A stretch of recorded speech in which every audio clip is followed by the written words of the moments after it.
வணக்கம். இந்த கோடை காலத்தில் நம்ம வீட்டில் உள்ள தோட்டத்திலேயோ அல்லது உங்கள் வீட்டின் முன்புறமோ பின்புறமோ வைத்திருக்கக்கூடிய செடிகளை அதிக தண்ணீர் கொடுத்து இருவேளையும் தண்ணீர் கொடுத்து பாதுகாத்து வரணும்.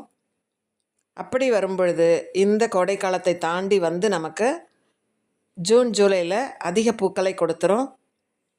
முக்கியமாக நம்ம வீட்டு ரோஜா செடிகளுக்கு இருவேளையும் தண்ணீர் ஸ்ப்ரே பண்ணி கொடுங்க. நான் ஏற்கனவே சொல்லியிருக்கேன், ஐஸ் க்யூப் கலந்த தண்ணீரில் நீங்கள் தினமும் ஸ்ப்ரே பண்ணிங்கன்னா உங்களுக்கு ஒரு நல்ல ரிசல்ட் கிடைக்கும். செடி எப்பயும் பசுமையாக இருக்கும்.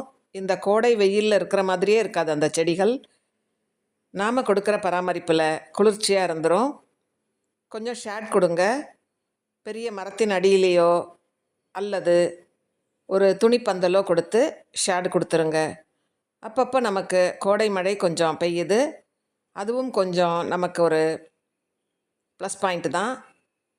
இந்த வகையில் இந்த அழகான ரோஜாக்கள் பாருங்கள், எல்லாமே எங்கள் வீட்டில் நீர் உரங்களால் வளர்ந்து தளிர் வந்து மொட்டு வைத்து பூ வச்சிருக்கு. என்னோடய சேனலில் தொடர்ந்து கிட்டத்தட்ட ஏப்ரல் மாதம் முதற்கொண்டே நான் தொடர்ந்து நீர் உரங்களை கொடுங்கன்னு நான் வீடியோ போட்டுட்ருக்கேன். அந்த வீடியோ நீங்கள் பார்த்துருப்பீங்க. அந்த நீர் உரங்களால் தான் இந்த அளவிற்கு வளர்ச்சி இருக்குது. இல்லைன்னா நம்ம அப்படியே எதுவுமே கொடுக்காம இருந்தோன்னா, வெயில் காலத்தில் எதுவும் கொடுக்க வேண்டான்னு இருந்தோன்னா செடி மேலும் மேலும் டல்லாக தான் இருக்கும். நீர் உரங்களை குறைவான அளவில் உரங்கள் கொடுக்கும் பொழுது மற்ற காலங்களில் கொடுக்கறத விட இந்த சீசனில் குறைவான அளவில் கொடுக்கும் பொழுது இப்படி நீங்கள் பூக்களை பார்க்க முடியும். செடிகளையும் ஹெல்த்தியாக கொண்டு வந்துட முடியும். நீங்களும் உங்கள் வீட்டில் இருக்கக்கூடிய செடிகளுக்கு தினமும் 2 நேரமும் தண்ணீர் கொடுங்க. எப்சம் சால்ட்டு தெளித்து விடலாம். அது மட்டும் இல்லாமல் நீர் உரங்களை கொடுங்க. பஞ்சகவ்யா, மீன் அமிலம், 1261-0, All-19, கடலை பிண்ணாக்கு கரைசல், கடுகு பிண்ணாக்கு கரைசல், இவற்றில் எது வேண்டுமானாலும் கொடுக்கலாம். ஆனால் அளவில் குறைவான அளவில் கொடுத்தீங்கன்னா இப்படி நமக்கு செடிகள் இந்த கோடையிலையும் கண்ணுக்கு குளிர்ச்சியாக பூக்களை கொடுத்துரும். ஒரு 10 நாட்களுக்கு ஒரு முறை கண்டிப்பாக பூச்சி விரட்டி தெளிச்சிருங்க. அப்படி பூச்சி விரட்டியை தெளிக்கும் பொழுது செடி இன்னும் ஃப்ரெஷ்ஷாக வளர்ந்து வர்றதுக்கான ஒரு வாய்ப்பு இருக்குது.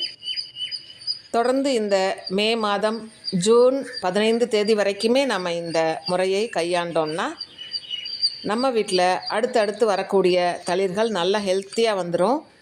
இப்போவே எங்கள் வீட்டில் இன்னும் நல்ல ஹெல்த்தியாக கிளைகள் வந்துக்கிட்டு இருக்கு.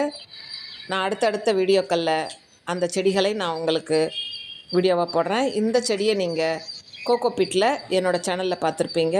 இப்போ நான் மண்ணுக்கு மாற்றிட்டேன். ரொம்ப அழகாக வளர்ந்து வந்துக்கிட்டு இருக்கு. நீங்களும் இது போன்ற பராமரிப்புகளை உங்கள் தோட்டத்தில் செஞ்சிங்கன்னா நல்ல ஒரு ரிசல்ட் கிடைக்கும். தொடர்ந்து நம்ம செடிகள் வளர்ந்துக்கிட்டே இருக்கும். பெரிய செடியாகும், நிறைய பூக்களை கொடுக்கும். நீங்களும் ட்ரை பண்ணுங்கள். தேங்க்யூ ஃபார் வாட்சிங்.